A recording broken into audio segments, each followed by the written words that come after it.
Well, it's the fourth week of LCS. I'm joined right now by Scarlet from Optic after a crazy match against TSM in his debut match in the LCS. Of course, coverage brought to you by Alienware. Okay, so normally, I don't want to admit my ignorance, but here's a funny story. I don't really watch Academy very much, and I was like, damn, this rookie North American mid laner is, blowing stuff up. And then I go upstairs, and I'm talking to Fion, and he's like, he's from Austria. So another European mid laner, but welcome to the LCS. Yeah, thank you. Yeah. It's been really nice. Like the first split in Optic, it wasn't that great for me because I had visa issues. So the whole split, I was in Canada, so I was never actually with the team. Yeah. And then this split, like the first weeks, Crown still played Academy, and then the third week I swapped in, and it was like super good from them. Yes, well, that match in particular I want to talk about, then I want to learn a little bit more about you as a person, but that match was crazy for me because, first off, it's Optic versus TSM. A lot of people expect TSM to win that. Yeah. Then suddenly Crown, who has like such a star role on Optic, is out and you're in. First off, when did you find out you were going to be playing? Right after a match, because last week we had an Academy match on stage. Then I come home, Seb takes me, and I was like, oh, did I do something wrong? What did I do? And then he's like, yeah, you're going to play LCS next week. And I was like, okay. And then we had one off day, and then the whole week I scrimped with the LCS guys. Why did that end up happening? Because health issues. Health issues. That sounds very vague, but hopefully Crown is fine. Just to recover. Just to recover, gotcha. Okay, so in that game, what was really interesting is the first moment that I think a lot of people saw was you trying to flank as Vlad in the mid lane and then just dying. Yeah. And suddenly it's like, all right, rookie guy, not doing well. What was your sort of thought in that moment? Yeah, at that moment I was like calling for the flank because it looked good. They were all going on this fight, but we lost it so hard, and I was already committed, so I couldn't really go out anymore. And then I was kind of doubting myself because even before I had like 2 TP opportunities, but I was second guessing. And then because we were basically pushed to our tier 3 and we need to fight or we lose. And then I saw a ward and I was like, I'm going to TP no matter what. Yeah. Next wave, I'm going. Then I went back for the home guards, pretty sure. And then I flanked them, and then Will, Meteos called for let's chase them, and then we aced them.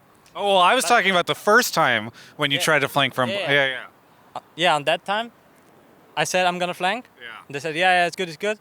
But they lost it too hard, too fast. And then I was like, okay, guys, I'm going to die. Yeah, and that made the second play a bit harder.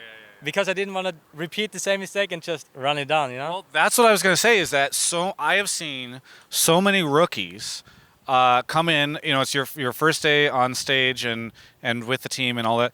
And, like an embarrassing death like that could just make you're like, okay, you lose all your confidence. But then later on, you literally did the exact same thing again, but it worked. Yeah. I mean, it made it kind of hard, but I was like, if I don't do it, we lose. I'd rather look really bad again than just lose and not trying and then second guessing myself. So I just went for it. And then the other time that really stood out to me is I just felt like you were playing with a ton of confidence for somebody so new to the stage, because you were outside their base and you just dive. You lead the dive in mid lane and you start cleaning up their team. So what allowed you to just keep your confidence the entire time? You're just like a really confident guy? Yeah, like on Vladimir, for example, I'm like really confident. I know how much damage he does. In laning phase, it was pretty hard because Bjorksen pressured me a lot. And he roamed, which made me kind of feel bad for my team. But in team fights, I know when I can go in, and I don't think, oh, this is Bjorksen or this is Sven. I see it as a Sivir or a Syndra, and I one-shot them if they show me. Was there any nervousness as you sat down and you're like, I know you said you don't think about that in team fights, but maybe during pick and ban, or as you're like, okay, I'm going to face off against Bjorksen, this legendary player in the LCS? No, I was like super calm, and we were joking around in Champ Select the whole time. Okay. Even in-game we were joking around a lot. Just at the end it got serious, and then the only time I'm like a bit nervous is like, let's say when I went for the dive and we got Sivir, but I died too. And if we lose because of that, that would make me feel bad. Or if I die and then I look at the state, then I'm nervous, but if I'm walking around, then I'm not nervous at all. Well, when you won, what was going on in your head? Because what's funny is up in the press room, literally every outlet requested an interview with you. Seven interview requests came in. Thankfully, mine came through. Thank you, Optic. But it's like you win. It's this huge thing. Now everybody's talking about you just off of your very first game. So what was kind of going on in your head as you won and realized what was going on? I don't know. I was feeling like before the game, I was like, if I lose, it's whatever. Yeah. People expected me to lose or play bad, so I didn't feel much pressure. That's why I could make the confident plays. But like when we were about to end, I don't know what was going on. I was just feeling happy for my team because they worked really hard. And they were all super nice to me, so I was just happy. What is your history as a player? Because I think a lot of the LCS fans might not be aware. I played in EU. I played like on the national leagues. At Challenge France, I won. Then European Masters, but there I got only to quarterfinals. And then I played in TCL on the playoffs. Then there we lost 2-3. And then Optic Academy. And what was that conversation like as you realized you were going to be joining Optic Academy and you'd be moving to North America as part of that? I was really excited because I always wanted to see North America and how they play.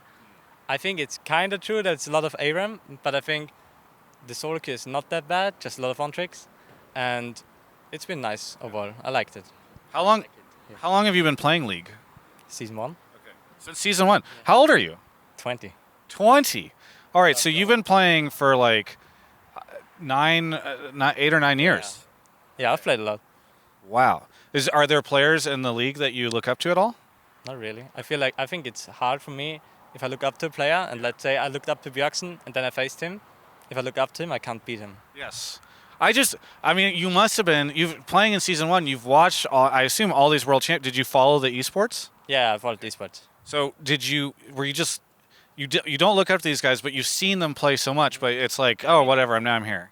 It felt kind of surreal, like meeting them the first time. Yeah. Let's say Medias, for example. I've seen him a lot on C9, like even when he started out on C9, so I've seen him for a lot. And then if you meet them the first time, it's kind of surreal, but it's been really nice. When do you turn 21? November. Okay. Is it tough living in the States and not being 21?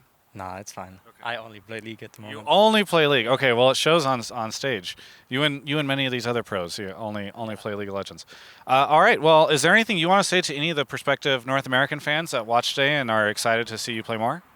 Thanks for watching the Optic game and supporting Optic. That's pretty much it. Well, thank you so much for the interview. For everyone else, you can check out the rest of my coverage of all things esports right here on my YouTube channel.